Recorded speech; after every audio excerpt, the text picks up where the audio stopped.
절입니다.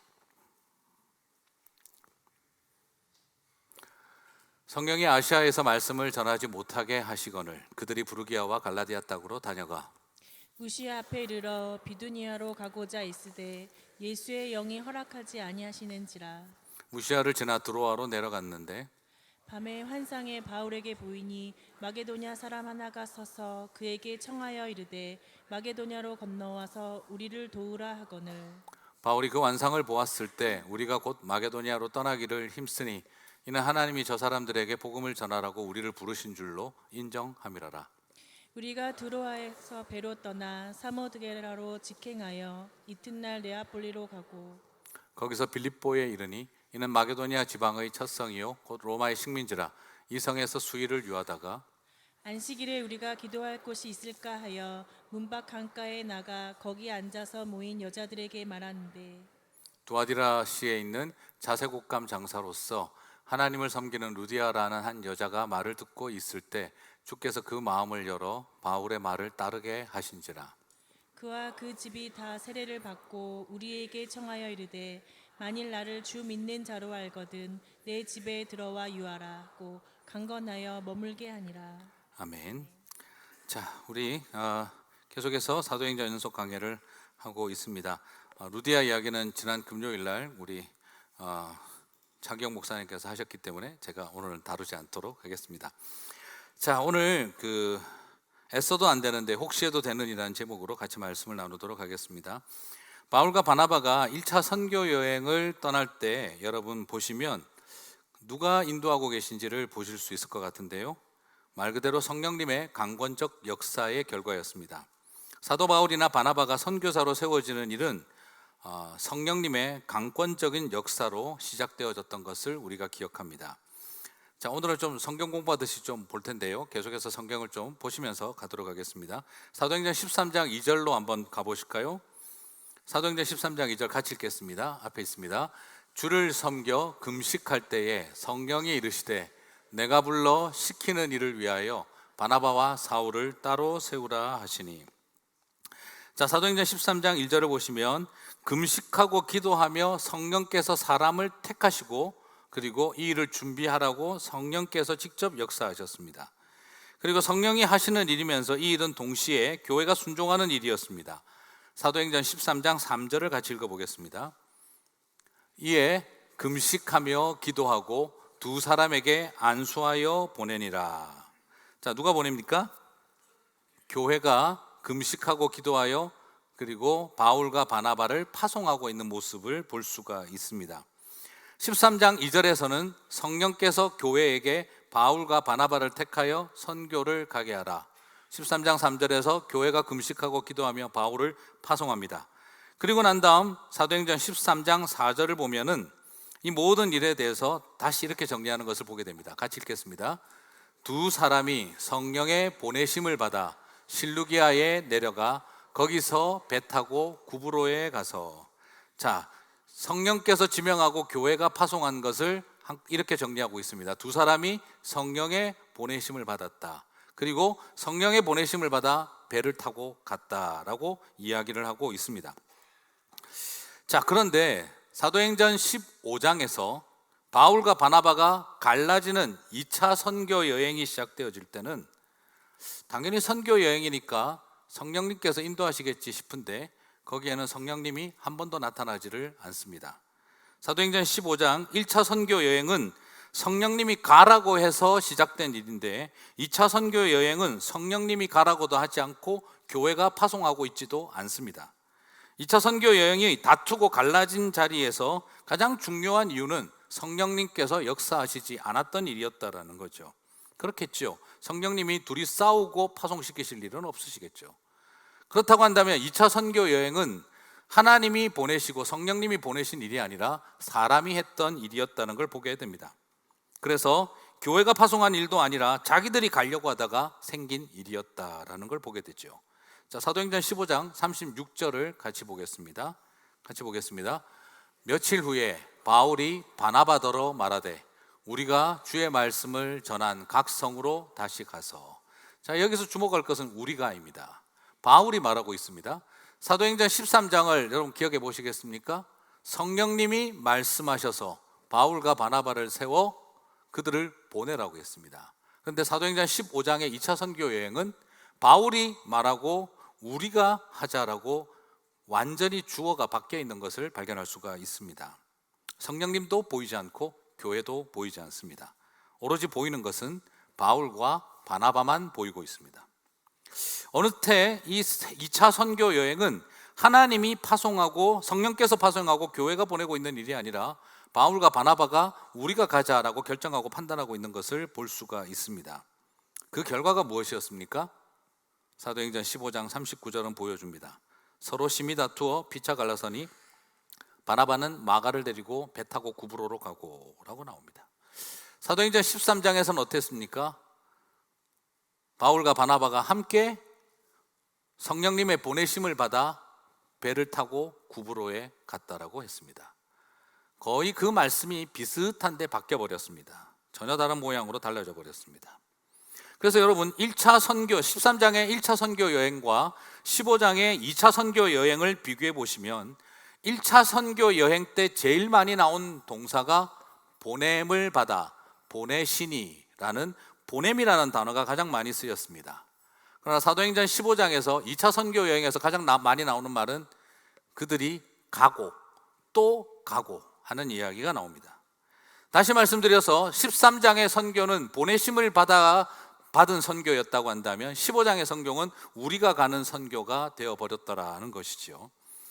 그래서 끊임없이 성령님의 보내심도 교회의 보내심도 없고 교회의 금식과 교회의 기도도 없고 그냥 둘이서 싸우고 가는 길이 되어버렸더라는 것입니다. 자, 이걸 통해서 우리가 발견할 수 있는 것이 무엇일까요? 하나님의 기름 부으심을 받아 세움받은 바울과 바나바와 같은 사람도 이렇게 실수한다는 것입니다. 자신들의 뜻을 따라 하나님의 일을 열심히 하더라는 겁니다. 금식과 기도로 보냄받은 사람들이 아니라 이제 내가 가서 대충 하면 됩니다 하는 마음이 존재하고 있지 않았는가라는 이야기를 우리들에게 보여주고 있습니다. 다시 말씀드려서 선교가 잘 되느냐 안 되느냐가 문제가 아닙니다. 팀 조직을 잘했느냐 못했느냐가 문제가 아닙니다. 이들 사이에 갈등이 있었느냐 없었느냐 이것이 중요한 게 아닙니다. 사도 바울과 바나바의 가장 큰 지금 문제는 성령님의 보내심이 있었느냐 없었느냐가 문제였다라는 것입니다. 우리가 얼마나 열정적이었느냐 아니었느냐, 우리가 팀을 잘 만들었느냐 못 만들었느냐, 사역을 잘했느냐 못했느냐가 중요한 것이 아니라 하나님의 보내심을 받았느냐 아니었느냐가 더 중요한 문제였던 것입니다. 바울과 바나바는 팀 조직을 잘못했던 것이 문제가 아닙니다. 인간관계가 문제가 있었던 것도 문제가 아닙니다. 사역을 잘하였느냐 못했느냐도 문제가 아닙니다. 성령님을 의지하지 않았다는 것이 문제였다는 것을 발견하게 됩니다. 그렇습니다. 하나님 없이 잘할 수 있다. 성령님의 뜻을 구하지 않고도 내가 결정하고 판단하면 맞다. 우리 안에 남아있는 가장 무서운 생각은 거기에 있다는 것이죠. 여러분, 2차 선교 여행, 하나님이 보내신 사역이 아니었던 것입니다. 그러면 성령님은 이 2차 선교 여행을 어떻게 하실까요? 너희들끼리 시작했으니 그냥 마음대로 해라 하고 내버려 두시지 않았습니다. 성령님은 강권적으로 이 2차 선교 여행에 개입하기 시작하십니다. 사도행전 16장 6절, 우리가 아까 읽었던 본문 다시 한번 읽어볼까요? 첫 시작이 바뀝니다. 같이 읽겠습니다. 성령이 아시아에서 말씀을 전하지 못하게 하시니. 좀 표현이 당황스럽습니다. 선교의 영이신 성령님이 아시아에서 복음을 힘있게 전하게 하시니가 아니라 선교의 영이신 성령께서 뭘 하고 계십니까? 아시아에서 말씀을 전하지 못하게 하시니. 여기서 못하게 하신다는 이 표현은 원어적인 의미로 방해하다, 회방한다라는 뜻입니다. 여러분 생각하실 때 아시아에서 말씀을 전하지 못하게 회방하시니 하면 그 앞에 악한 영이 나와야 합니까? 성령이 나와야 합니까? 생각할 때 악한 영이, 어둠의 영이 하나님의 선교를 회방하더니라고 하는 게 정상이죠. 그런데 오늘 여기에 쓰여져 있는 표현은 독특합니다. 선교의 영이신 성령님이 아시아에서 말씀을 힘있게 전하지 못하도록 회방을 하셨다라고 기록하고 있습니다. 어떻게 이런 일이 일어난 걸까요? 말 그대로 그렇습니다. 우리가 생각할 때 영적 전쟁, 영적인 간섭, 영적인 회방은 어둠의 영, 사탄이 하는 것으로만 생각을 하는데, 우리가 인간적인 것으로 하나님의 일을 하고 있을 때는 성령님이 우리를 회방하신다라는 것입니다. 자, 이렇게 성령님이 방해를 하셨으면 바울은 어떻게 했었어야 할까요? 이거 잘못됐다, 돌이켜야겠다, 정신 차리고 돌이켜야 합니다. 그런데 사도행전 16장을 보면 어떻게 나오고 있을까요? 같이 읽어보겠습니다. 사도행전 16장 7절. 이건 제가 같이 읽도록 하겠습니다. 무시아 앞에 이르러 비두니아로 가고자 애쓰되. 6절에서 예수님이 성령이 방해를 했는데 17절에 바울은 여전히 애쓰고 있다라는 것입니다. 이 애쓴다는 표현은 노력한다, 분투한다 라는 뜻인데, 그러나 이 단어가 히브리어 성경에서는 특별히 어떤 자리에 많이 쓰였냐 그러면, 하나님을 향해서 시험하고 불만 터뜨리고 하나님과 싸우는 이스라엘 백성들의 모습을 쓸 때 표현하는 것입니다. 사도 바울에게 여러 번 쓰셨던 표현이죠. 네가 당나귀같이 고집스럽게 가시채로 맞을 만큼 그렇게 발버둥 치는 모습, 그 애쓴다에 쓰여진 표현입니다. 이 말은 하나님의 나라의 일을 하는 일에 수고하고 애쓰고 있다는 표현에 쓰이는 말이 아니라, 이스라엘 사람들이 하나님을 향해서 불평하고 원망하고 불순종하며 하나님과 싸울 때 많이 쓰던 표현, 참 애쓴다 할 때 쓰던 그 표현이라는 것입니다. 바울이 지금 어떤 모양이냐 그러면, 하나님께서 방해하고 계시는데, 하지 말라고, 이렇게 하지 말라고 하고 있는데 하나님을 시험하듯 불순종하듯 하나님과 싸움을 하고 노력하고 있더라는 것이지요. 무슨 말입니까? 어떻게 하든지 우리 힘으로 해내자 하는 분위기로 바울과 실라가 열심히 하고 있었다라는 것입니다. 이에 대해서 다시 누가는 어떻게 기록하고 있느냐, 사도행전 16장 7절 계속해서 한번 다시 읽어보겠습니다. 무시아 앞에 이르러 비두니아로 가고자 애쓰되 예수의 영이 허락하지 아니하시니라. 자, 무슨 말이죠? 6절에서는 성령님이 막으셨는데, 회방을 하셨는데, 이제 7절에서는 뭐라고 말하고 있습니까? 예수의 영이 허락하지 아니하시니라 라고 말하고 있습니다. 하나님의 선교가 아니라, 교회의 선교가 아니라 바울의 선교, 바나바와 싸우고 나아가는 어떤 의미에선 고집스러운 자신의 선교를 향해서 하나님이 방해하고 틀어막고 허락하지 않고 있다라고 표현하고 있는 것이죠. 자, 이 정도 왔으면 바울도 적당히 돌아서야 될 텐데 8절에 또 어떻게 나올까요? 8절을 보면 무시아를 지나 드로아로 내려갔는데 라고 합니다. 무슨 말이죠? 또 다시 디투어, 우회도로를 찾고 있다는 겁니다. 또 다른 길로 그러면 가면 되지 하고 우회도로로 가고 있는 거예요. 참 바울도 대단한 사람이다 싶어요. 웬만하면 적당히 좀 돌이키지, 끝까지 나는 내 길로 간다라고 말하고 있는 거죠. 어떻게 생각하면 어떤 분이 그 이야기를 합니다. 사도 바울이 독신으로 산 건 당연한 일이다, 그건 은사가 아니라 이런 고집덩어리랑 누가 살려고 하겠느냐, 당연한 일이다 라고 이야기를 할 정도로 만만치 않은 집요한 고집을 가지고 있습니다. 하지만 우리 하나님도 만만치는 않으셨습니다. 사도행전 16장 9절에서 10절입니다. 같이 읽겠습니다. 밤에 환상이 바울에게 보이니 마게도니아 사람 하나가 서서 그에게 청하여 이르되 마게도니아로 건너와서 우리를 도우라 하거늘, 바울이 그 환상을 보았을 때 우리가 곧 마게도니아로 떠나기를 힘쓰니 이는 하나님이 저 사람들에게 복음을 전하라고 우리를 부르신 줄로 인정함이라라. 야, 이제 어떻게 하고 있습니까? 하나님이 꿈에 나타나셔서 사람을 보여주시지요. 그제서야 비로소 맨 끝절 뭐라고 말하고 있습니까? 사도 바울이 하나님이 우리를 부르신 줄로 인정하노라.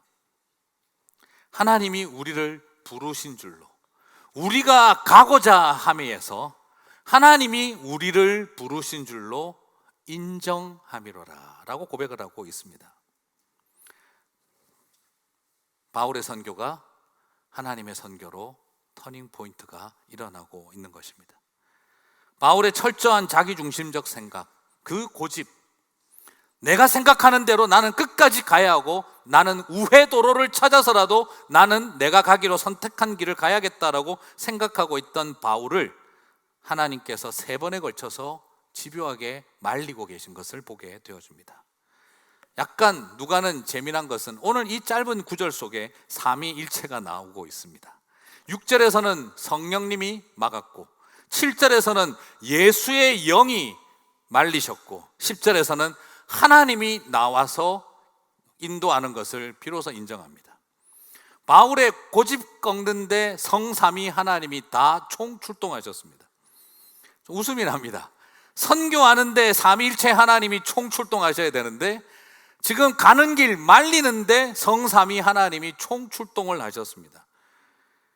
사도 바울, 삼위 하나님이 다동원되어야 말릴 수 있는 대단한 고집이었습니다. 혼자 살만 했습니다.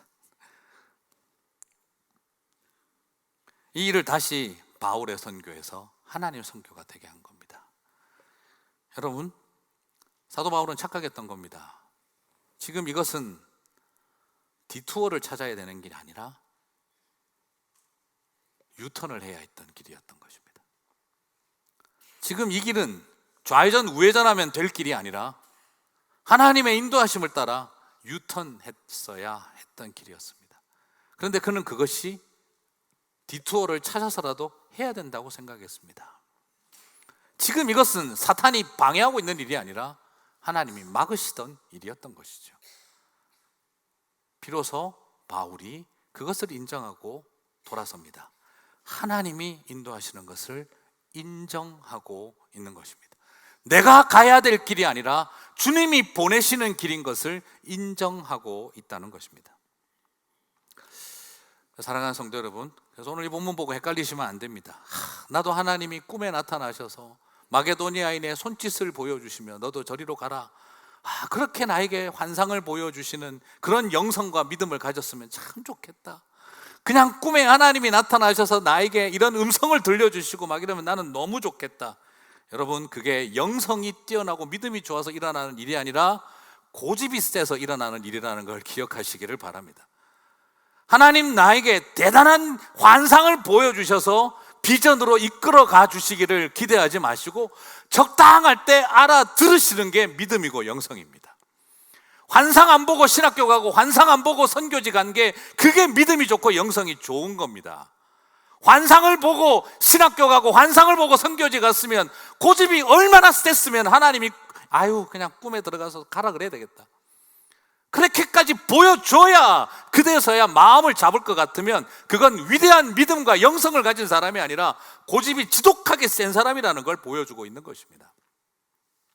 오늘 우리가 여기서 발견하게 되는 것은 그만큼 하나님이 인도하시고 계신다면 이제는 돌이켰어야 했던 타이밍이었던 것입니다.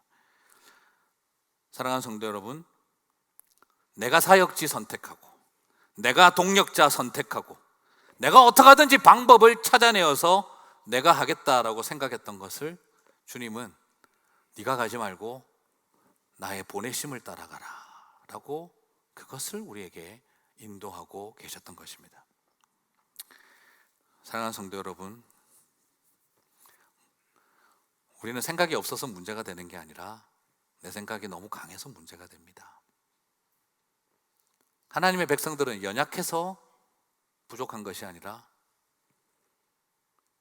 너무너무 강해서 문제가 된다는 걸 발견해야 합니다. 내가 옳은 일을 하고 있기에, 내가 바른 일을 하고 있기에, 내가 하나님의 일을 하고 있기에, 그래서 내 판단과 결정은 맞을 거라고 생각하는 것이 가장 위험합니다. 목회자로서 저에게도 가장 큰 어려움이 바로 이겁니다. 왜? 성령께서 나를 세우셨으니까, 하나님이 나를 기름 부으셨으니까, 그리고 내가 하는 일은 하나님이 하는 일이고 하나님 기뻐하시는 일이니까, 그러니까 내가 내린 결정과 판단은 다 옳을 것이다. 성령님에게 더 무릎 꿇고 하나님 앞에 엎드려 기도할 시간보다 내가 판단하고 결정하고 선택하는 일, 우리 안에 우리도 모르게 익숙해져 버리는 연약함이 존재하는 것입니다. 목사인 제가 빠지기 가장 쉬운 함정이고 하나님의 일을 하는 우리가 모두가 빠지기 쉬운 큰 함정입니다. 그렇습니다. 아무리 이 일이 하나님의 일이라 할지라도 애쓴다고 다 되는 일 아닙니다. 사단이 방해하는 영적 전쟁이 있을 수도 있지만 성령님이 막으시는 영적 인도하심이 있을 수도 있는 것입니다. 성경으로 시작하였지만 내가 중심이 될 때, 그래서 다툼으로 갈라서고 있다면 하나님이 막으십니다. 그건 사탄의 방해가 아니라 성령님의 인도하심입니다. 우리는 그때를 구별할 줄 알아야 합니다. 사도 바울에게서 굉장히 놀랍고 감사한 것은 비록 고집스러웠지만 그러나 그는 이 모든 것이 하나님의 인도하심이라는 것을 즉각 알고 순종하였습니다. 사도행전 16장 10절은 말합니다. 바울이 그 환상을 보았을 때 우리가 곧 마게도니아로 떠나기를 힘쓰니 이는 하나님이 저 사람들에게 복음을 전하라고 우리를 부르신 줄로 인정함이로라. 바로 그 인정할 수 있는 마음, 자기 자존심, 내 선택, 그리고 내 주장이 옳을 거라고 하는 그의 판단을 내려놓을 수 있었던 마음. 우리는 이 점에서 사도 바울의 신앙과 믿음의 이야기를 진지하게 고민할 필요가 있습니다. 이럼으로써 바울의 2차 선교 여행은 이제 바울의 2차 선교 여행이 아니라 하나님의 선교 여행으로, 바울이 선택하고 걸어간 길이 아니라 주님이 보내신 길로 전환되게 됩니다. 선교하지 않던 삶에서 선교하는 삶으로 전환하는 것도 중요하지만 내가 하는 선교에서 하나님의 선교로 전환하는 일은 더욱 중요합니다. 저와 여러분에게 바로 그 하나님의 인도하심 앞에 인정할 수 있는 우리들이 저와 여러분이 되시기를 주님의 이름으로 축복합니다. 자, 이제 이렇게 내가 선택하고 내가 결정하는 선교에서 하나님의 선교로 전환을 했습니다. 그래서 마게도니아로 가서 빌립보에 처음 도착했습니다. 그러면 뭔가 특별히 잘 되는 일이 있어야 하지 않을까요? 여러분, 바울의 1차 선교 여행 어땠습니까? 가는 데마다 드라마틱하지 않았습니까? 귀신 들린 사람이 기다리고 있었습니다. 총독에게 복음을 전했습니다. 돌에 맞아 죽을 뻔도 했고 그럼에도 불구하고 목숨 걸고 들어가서 신앙생활을 했습니다. 1차 선교 여행은 정말 드라마틱하고 익사이팅한 그런 사역이었습니다. 그런데 하나님께서 꿈에 나타나서 손짓해서 가라고 한 빌립보 지역에 도착하자 어떤 일이 기다리고 있었을까요? 12절을 보니까 거기서 빌립보에 이르니 이는 마게도니아 지방의 첫 성이요 또 로마의 식민지라 이 성에서 수일을 유하다가, 여러분, 수일을 유하다가 느낌이 어떻습니까? 뭐가 잘 된 것 같습니까? 하는 일 없이 방콕, 방글라데시 뭐 이런 거 하고 있었던 것 같은 느낌입니까? 사실 뭐 제대로 한 일이 없는 것 같아요. 오히려 마게도니아 지방의 첫 성이요 로마의 식민지라 이 성에서 수일을 복음을 전하다가 뭐 이렇게 나와야 되는데 그냥 수일을 유하다가라고 되어 있습니다. 자, 실제로 헬라어 사전을 찾아보면 이 유하다가라는 표현이 참 재미있는 표현입니다. 어원적으로 무슨 뜻이냐 그러면은요, 버티다, 문질러, 없애다 이런 뜻입니다. 우리식으로 옮기면 무슨 말입니까? 수일을 방바닥에 방석 문지르고 앉아 있다가 이 뜻입니다. 방바닥 닳도록 엉덩이 비비고 있다가 이 뜻입니다. 무슨 뜻이죠? 할 일 없이 맹탕 세월 보내고 있었다는 겁니다. 굉장히 원색적인 표현이에요. 우리 한글 번역이 너무 부드럽게 되어 있습니다. 수일을 방바닥에 엉덩이 비비다가 거의 이런 뜻입니다. 특별히 하는 일 없이 시간이 지나갔습니다. 아니, 인도하심을 받아 왔으면 귀신 들린 사람을 만나든지 대적자를 만나든지 뭐 거기서 엄청난 역사가 일어나야 될 텐데 아무 일도 일어나지 않습니다. 지루해졌습니다. 그러다가 안식일이 됐는데 어디 가서 예배를 드려야 될지 장소도 모르고 있습니다. 사도행전 16장 13절 보시면 참 재미있습니다. 안식일에 우리가 기도할 곳이 있을까 하여 문 밖 강가에 나가 거기 앉아서 모인 여자들에게 말하는데, 느낌이 어떠세요? 분위기가 방구석에 앉아서 엉덩이 비비고 있다가 그 다음에 신발 신고 나가지고 어디 예배 드릴 때라도 있나 하고 지금 주머니 손 꽂고 왔다 갔다 하고 있는 그런 느낌입니다. 여러분, 지금 딱 분위기가 오늘 어디 가서 예배 드리지? 지금 사도 바울과 신라가 방향을 못 잡고 있는 느낌이에요. 딱 어떻습니까? 미국 이민 처음 딱 와서 예배 드리러 어디로 갈까? 그 고민하는 그 느낌, 참 갈 데가 없다. 그리고 어쩌면 이 느낌 아시죠? 정말 힘들고 어려울 때, 안타까운 일로 교회를 떠나셨을 때, 오늘 어디로 가서 예배를 드릴까? 그때 느꼈던 그런 막막한 같은 느낌, 저도 조금 압니다. 지난 안식년 때 주일이 괴로웠습니다. 이거 어디 가서 예배를 드려야 되나? 또 어디 가면 목사님 어떻게 오셨습니까? 청바지 입고 갔는데 축도시키고 자꾸 막 당황스럽기도 하고, 막 정말 어디로 가야 될지 모르겠더라고요. 지금 한국에서 김도영 목사님 바로 그렇게 헤매고 있을 겁니다. 그래서 목사님들이 안식년 마치고 오면 열심히 하십니다. 오늘 바울을 한번 보시겠습니까? 인도하심을 따라왔는데 만나는 사람도 없고 되는 일도 없습니다. 방바닥 문지르고 앉아 있다가 안식일이 되었는데도 어디 가서 기도를 해야 될지도 막막하고, 그래서 강가를 걸어 다니면서 모여있는 여성들 쳐다보고 말 걸다가 거기서 한 여성을 만나게 됩니다. 무슨 말입니까? 내가 계획하고 내가 꿈꾼 대로 하나도 일이 되지 않게 되었을 때 비로소 하나님의 인도하심이 시작되더라는 거죠. 사도행전 16장 14절 같이 읽어보겠습니다. 사도행전 16장 14절. 두아디라시에 있는 자색 옷감 장사로서 하나님을 섬기는 루디아라 하는 한 여자가 말을 듣고 있을 때 주께서 그 마음을 열어 바울의 말을 따르게 하신지라. 누가는 아주 의도적으로 루디아라는 여성이 있었다는 것이 하나님의 인도하심이라고 써놓은 게 아니라 뭐라고 하고 있습니까? 주께서 그 여인의 마음을 열어 바울의 말을 따르게 하셨다는 거예요. 누가 하셨다는 겁니까? 주께서 마음을 열어주셨다는 거예요. 사도 바울이 하고 있는 2차 선교 여행이 하나님의 선교로 바뀌었다는 것을 사도행전의 저자인 누가는 의도적으로 기록하고 있습니다. 이 모든 게 누가 하시는 일이다? 하나님이 루디아의 마음을 바꾸셨다라는 거예요. 사랑하는 성도 여러분, 이제 이 선교 여행은 바울이 하는 선교가 아니라 하나님의 일이 아니라 주께서 내가 아무것도 할 수 없는 자리에 있을 때, 애쓸 때 되지 않던 일, 그러나 애쓰지 않았는데 우연히 만난 그곳에서 한 여인의 마음을 주께서 만지시면서 빌립보 선교가 시작되어지더라는 거죠. 그리고 그 다음 나오는 말이 무엇입니까? 15절 말씀이 무엇입니까? 루디아와 그와 그 집이 모두 세례를 받고 라는 표현이 나옵니다. 오늘 이 하나님의 인도하심을 통해서 루디아와 그 여인의 집에 있는 모든 사람이 세례를 받는 일이 일어납니다. 너무너무 감격적입니다. 1차 선교 여행 때도 사도 바울이 얼마나 열심히 사역했습니까? 제자들을 굳게 하고 장로를 세우며 교회를 세웠다라고 했습니다. 그런데 그때도 명시적으로 세례를 줬다는 표현은 없었습니다. 그런데 마게도니아로 방향을 전환하고 이 선교가 하나님의 선교로 바뀌게 되자 제일 먼저 나온 표현이 뭐냐면 그와 그 온 집이 세례를 받으니라 라는 표현으로 나타나고 있습니다.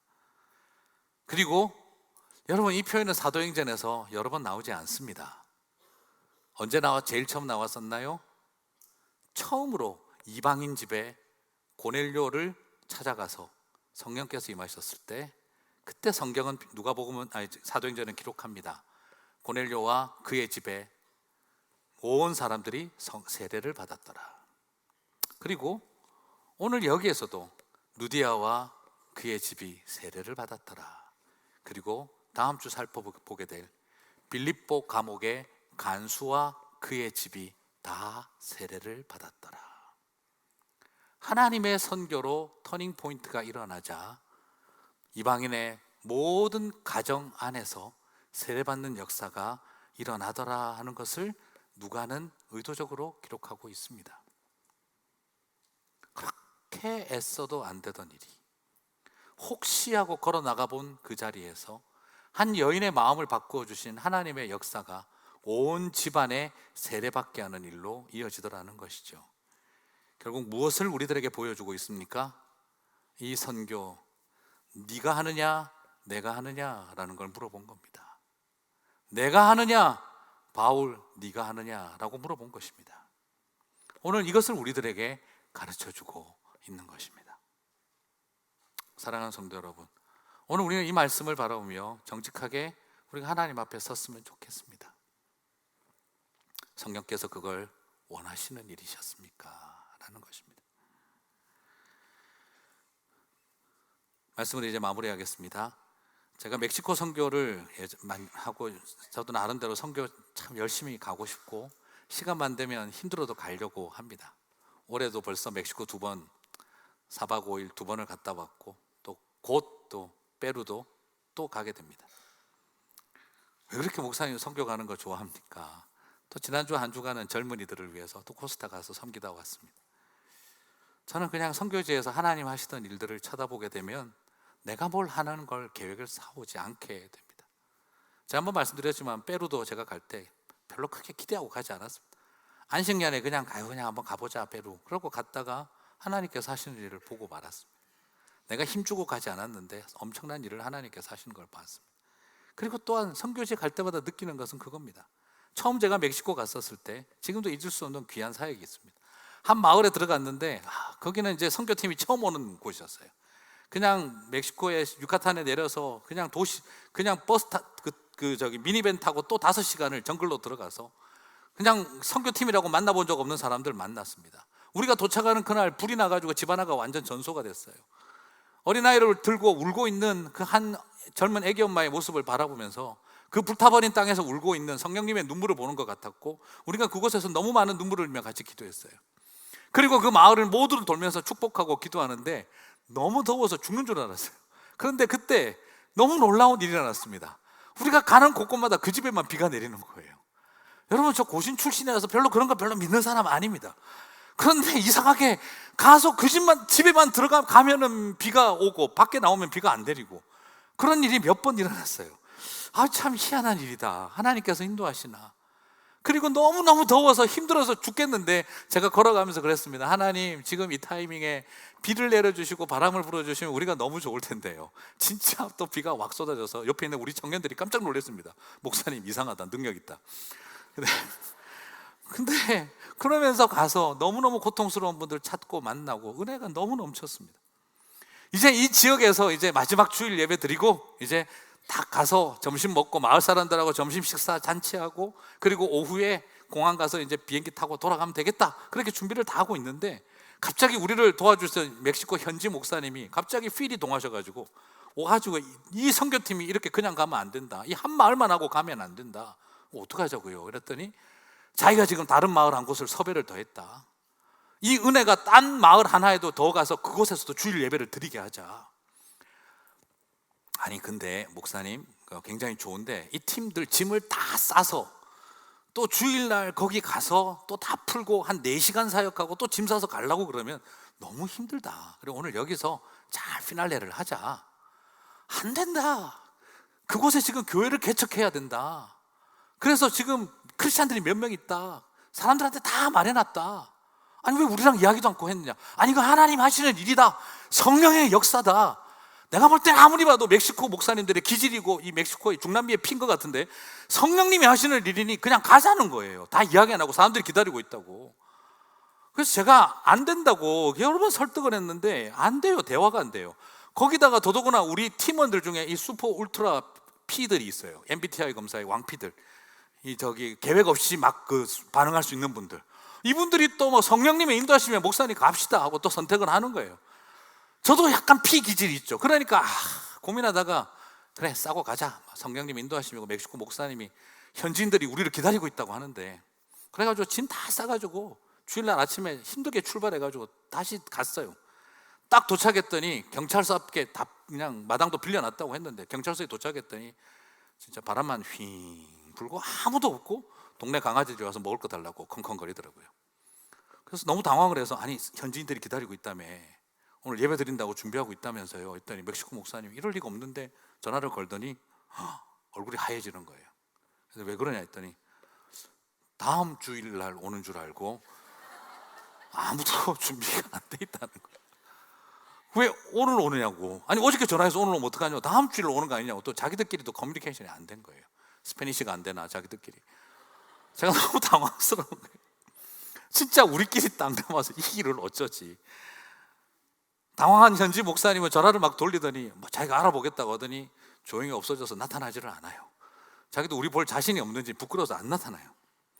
후회와 원망이 밀려오기 시작했습니다. 왜 내가 이 대책 없고 계획이 없는 현지 목사님 말을 성령님의 음성으로 들었던가? 왜 구성원들의 이렇게 왕피가 많아가지고 이렇게 가게 됐는가? 내가 다음부터는 MBTI 검사 꼭 해가지고 내가 데리고 간다. 그리고 왜 내 안에도 이 피성향이 있어가지고 이런 일에 휩쓸렸던 건가? 왜 아빠를 안 닮고 엄마를 닮았는가? 왜 하나님은 나를 이렇게 태어나게 하셨는가? 막 급기야 출생을 원망하는 분위기까지 저에게 막 일어나기 시작을 했습니다. 그러다가 제가 결심했습니다. 팀원들 중에 가자고 했던 가장 강력했던 그 왕피 형제, 우리 책임자 형제, 그 형제에게 이야기했습니다. 우리 50분간 전도하고 예배드리고 가자. 목사님, 지금 전도가 되겠습니까? 아니 네가 오자고 그랬잖아 여기. 그러니까 우리 전도지 여기 다 만들어서, 그리고 스페니시 잘하는 형제가 급하게 지금 50분 뒤에 예배가 시작되니 천국 혼인잔치에 여러분을 초대합니다. 잔치라고 하자. 그러니까 천국 혼인잔치에 여러분을 초대합니다. 그래서 다 나가라 그랬어요. 스페니시도 못하는데요, 괜찮아, 전도제만 돌려. 초대장 돌리고. 그래가지고 급하게 내보냈어요. 그리고 나서 저도 앉아가지고 열심히 기도하고 시작했습니다. 또 감사한 건 또 왕피들이 많으니까 또 그래서 또 나가더라고요. 또 나가라 그러니까. 그래서 다 나가고 저는 앉아서 기도 준비하고 예배 준비를 했습니다. 그래서 한참을 있는데 50분 뒤가 딱 되니까 그 우리 형제가 나간 곳에서 사람들이 갑자기 50명이 걸어오기 시작을 하는 거예요. 기적이 일어났어요. 50명이 걸어오는 거예요. 그리고 그분들이 이리저리 막 연락 돌리고 해가지고 우리 형제들 자매들과 함께 80명이 넘게 모여버렸어요. 50분 만에 기적이 일어났어요. 나중에 어떻게 왔냐고 제가 믿어지지가 않아요. 왜 오셨어요? 하고 이제 스페니쉬로 물어보니까 우리 그 통역해 주시는 분 통해서 들으니 우리 그 형제가 찾아간 첫 집에 할머니 할아버지가 60주년 결혼 기념일이었다는 거예요. 우리가 잘 알고 있는 것처럼 그 중남미 분들 이혼 많고 60년 해로하기 쉽지 않아요. 그런데 거기서 60주년 결혼 기념일이라고 모든 가족들이 다 모여 있는 집에 간 거예요. 그리고 가서 천국 혼인잔치가 50분 뒤에 열리니 오라고 하니까 이분들이 그걸 다 받아본 순간 성령께서 그 할아버지 마음을 움직인 거예요. 내가 내 아내와 60년을 살아왔는데 내 이 60년 결혼 기념일을 축복해 주시려고 하나님이 저 꼬레아노들을 보내주셔서 혼인잔치를 열어주셨다. 그래서 그 감동이 밀려오면서 나는 이 선물을 받아야 하고 이 잔치를 누려야 한다. 내가 가야 된다. 혼자 갈 게 아니다. 그래가지고 와 있는 가족들 전부 다 옷 깨끗하게 차려입고 전부 다 예배드리러 가자. 저 꼬레아노들하고 예배드리러 가자. 그리고 나가면서 동네 사람들 다 일어나라 나와라 해가지고 이 할아버지가 다 데리고 나온 거예요. 그래가지고 그 마을의 앞에서 예배가 드려진 거죠. 그날 제가 또 준비했던 설교가 하나님의 혼인잔치였거든요. 여러분, 제가 이걸 의도적으로 했으면요 연출이 과한 겁니다. 그런데 이게 하나님께서 그냥 그렇게 역사해 버리신 거예요. 그리고 그날 제가 통역 설교 자신감을 처음 가진 날이었어요. 통역 설교하는데 어떻게나 그렇게 은혜가 넘치는지 저도 울고 앞에 앉아있던 할머니 할아버지 울고 옆에서 기도하던 우리 형제들 다 울었어요. 그리고 나서 그 할아버지가 손을 들고 할머니가 손을 들더니 마지막에 우리는 예수님을 믿고 싶습니다. 기도해 달라는 거예요. 그리고 우리는 하나님의 자녀가 되었습니다. 감격스럽게 선포하고 우리들에게 말하기 시작을 했습니다. 오늘 내 인생에 나는 가장 귀한 선물을 받았습니다. 60년 살아왔던 우리 지난날의 세월에 대해서 하나님이 나에게 구원이라고 하는 선물을 주셨습니다. 나는 내 60주년 결혼기념일을 준비하고 있었는데 하나님은 저를 위해 천국 혼인잔치를 준비하고 계셨습니다. 이제 나는 하나님의 자녀입니다. 멀리서 그 모습을 지켜보고 있던 숨어있던 현지 목사님이 그저서야 뛰어오고 그를 끌어안고 이제 이곳에서 교회가 시작할 수 있겠다. 저도 그 목사님 걸 알았습니다. 성령님이 하셨습니다. 그리고 이제 이곳에 교회를 세우십시오. 그리고 그날 결심했습니다. 앞으로 선교 갈 때 MBTI 검사 안 하고 가겠다. 저도 결심하게 되었습니다. 하나님은 그렇게 마게도니아로 인도하셨던 거였습니다. 그걸 경험하고 나서는 선교지를 안 갈 수가 없었습니다. 하나님의 시간과 하나님의 방법이 내 시간과 방법이랑 같지 않을 수가 있습니다. 우리는 그걸 인정하기 쉽지 않습니다. 내 생각으로 이건 좋다 나쁘다 판단하고 싶은 마음이 더 큽니다. 또 내 뜻이 하나님의 뜻일 거라고 우리는 믿고 싶습니다. 하지만 우리는 매 순간마다 내가 하나님이 되어 살 수 없는 연약한 존재인 것을 알아야 합니다. 그리고 하나님은 반드시 당신의 주권을 우리에게서 찾으십니다. 물론 오해하시면 안 됩니다. 오늘 이 말씀을 잘못 또 들으시고 앞으로 애쓰지 말고 그냥 편하게 막 살자 이렇게 되면 안 됩니다. 계획도 하지 말자 이런 뜻도 아닙니다. 선교제 가면 항상 그렇습니다. 그날 밤 3시간 동안 내일 어떻게 할 건지 회의를 다 하고 아침 9시에 출발하기로 준비 다 했는데 현지인 선교사님이 10시 반에 나타나고 그렇게 하실 때도 있습니다. 그러나 그 모든 계획을 세웠을 때 우리는 하나님의 인도하심 앞에 순종할 수 있는 법을 배우게 되는 것도 사실입니다. 이번 코스타 가서 들었던 적절한 메시지 하나가 있어서 그 이야기 마지막으로 같이 읽고 마치도록 하겠습니다. 오늘 어쩌면 no dependence, all effort라고 하는 모습을 봅니다. 우리는 이것은 절대 신앙의 길이 아닙니다. 의지하지 아니하고 내가 전적으로 노력하려고 하는 애쓰는 모습, 하나님을 의지하지 않고 내가 하려고 하는 모습, 이것은 하나님의 일이 아니라 우리의 일이 되는 것이죠. 또 이 반대의 극단이 일어날 수 있습니다. all dependence 그리고 no effort, 전적으로 의지하되 노력하지 않는다. 이것은 또 다른 신비주의고 극단입니다. 하나님이 우리들에게 전적으로 의지하고 아무것도 하지 말라는 것을 강조하는 것이 아니십니다. 그렇다고 또 적당한 중간길을 찾자라고 해서 partial dependence, partial effort라고 생각할 수도 있습니다. half dependence, half effort라고 생각할 수 있습니다. 반반씩 하면 되겠지. 그러나 이것 또한 인본주의적 사고입니다. 하나님 우리에게 원하는 건 뭐겠습니까? all dependence 그리고 all effort, 전적으로 의지하고 온 힘을 다해 최선을 다하는 것입니다. 사도 바울은 애를 쓰고 살아왔으나 자기 힘으로 되지 않는다는 것을 알았을 때 하나님 앞에 전적으로 순종하고 그 이후에 그는 목숨 걸고 빌립보 지역에 교회를 세우는 자리에 쓰임 받았던 것을 기억합니다. 사랑하는 성도 여러분, 오늘 저와 여러분이 가는 길은 어떤 길입니까? 혹시 주님이 유턴을 원하고 있는데 최선을 다해 디투어를 찾고 있는 것은 아닙니까?